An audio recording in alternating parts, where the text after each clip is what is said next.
Welcome to the Battle Drill Devotional Podcast with Captain Rob Westwood-Payne.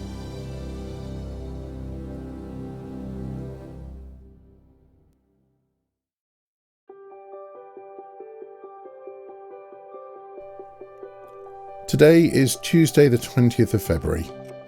This week on the Battle Drill Daily Devotional Podcast, we explore the nature of stewardship and of being wholeheartedly mobilised for God's mission in the world.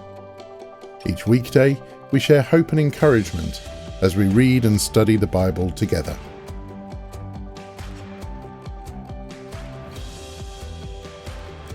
Join me, if you will, in turning to our Bible passage for this week, Matthew chapter 25 and verses 14 to 30. Parable of the Three Servants. Again, the kingdom of heaven can be illustrated by the story of a man going on a long trip. He called together his servants and entrusted his money to them while he was gone. He gave 5 bags of silver to one, 2 bags of silver to another, and 1 bag of silver to the last, dividing it in proportion to their abilities. He then left on his trip. The servant who received the 5 bags of silver began to invest the money and earned 5 more. The servant with 2 bags of silver also went to work and earned 2 more. But the servant who received the 1 bag of silver dug a hole in the ground and hid the master's money. After a long time, their master returned from his trip and called them to give an account of how they had used his money. The servant to whom he had entrusted the 5 bags of silver came forward with 5 more and said, "Master, you gave me 5 bags of silver to invest, and I have earned 5 more." The master was full of praise. "Well done, my good and faithful servant. You have been faithful in handling this small amount, so now I will give you many more responsibilities. Let's celebrate together." The servant who had received the 2 bags of silver came forward and said, "Master, you gave me 2 bags of silver to invest, and I've earned 2 more." The master said, "Well done, my good and faithful servant. You have been faithful in handling this small amount, so now I will give you many more responsibilities. Let's celebrate together." Then the servant with the 1 bag of silver came and said, "Master, I knew you were a harsh man, harvesting crops you didn't plant and gathering crops you didn't cultivate. I was afraid I would lose your money, so I hid it in the earth. Look, here is your money back." But the master replied, "You wicked and lazy servant. If you knew I harvested crops I didn't plant and gathered crops I didn't cultivate, why didn't you deposit my money in the bank? At least I would have gotten some interest on it." Then he ordered, "Take the money from this servant and give it to the one with the 10 bags of silver. To those who use well what they are given, even more will be given, and they will have an abundance. But from those who do nothing, even what little they have will be taken away. Now throw this useless servant into outer darkness, where there will be weeping and gnashing of teeth."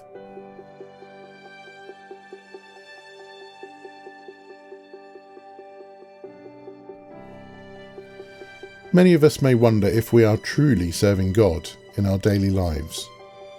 We may feel that our jobs or careers are mundane and unrelated to our spiritual journey. Often in the Salvation Army, we are guilty of speaking only of God's call to officership and to full-time ministry. But the Bible is clear that whatever our job or career, we are each called to work for God. The truth is that God calls each of us to serve Him wholeheartedly, regardless of our occupation. In our passage from Matthew 25, Jesus shares a parable that teaches us an important lesson about using our time, talents and treasures diligently to serve God in whatever we do. In this parable, a master entrusts his servants with different amounts of money, or talents, before going on a journey.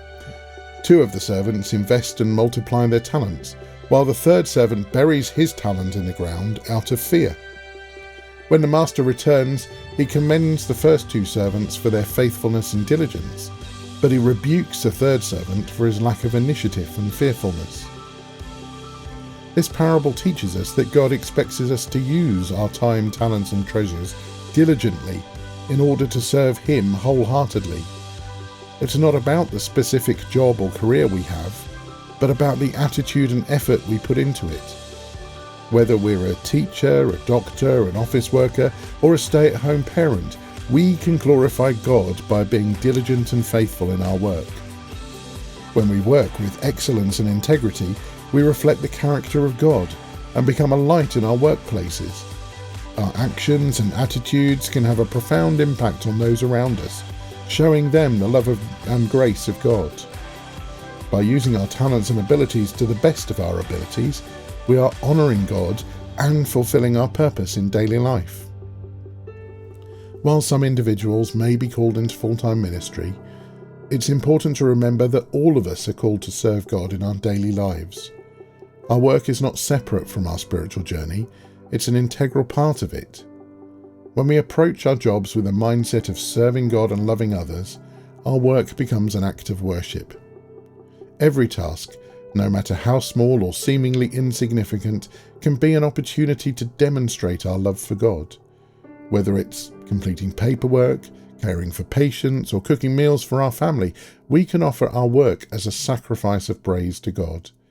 When we work with love and dedication, we are working for God.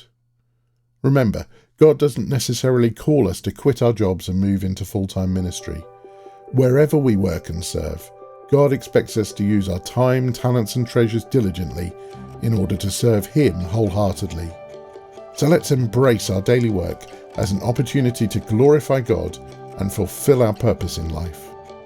May we approach each day with a renewed sense of purpose and a desire to work for God in all that we do.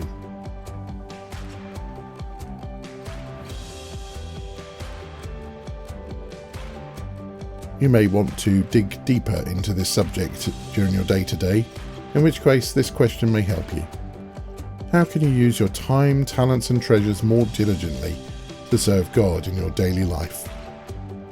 And I hope you'll join me tomorrow for another Battle Drill Daily Devotional podcast, as we think about the importance of Christian stewardship.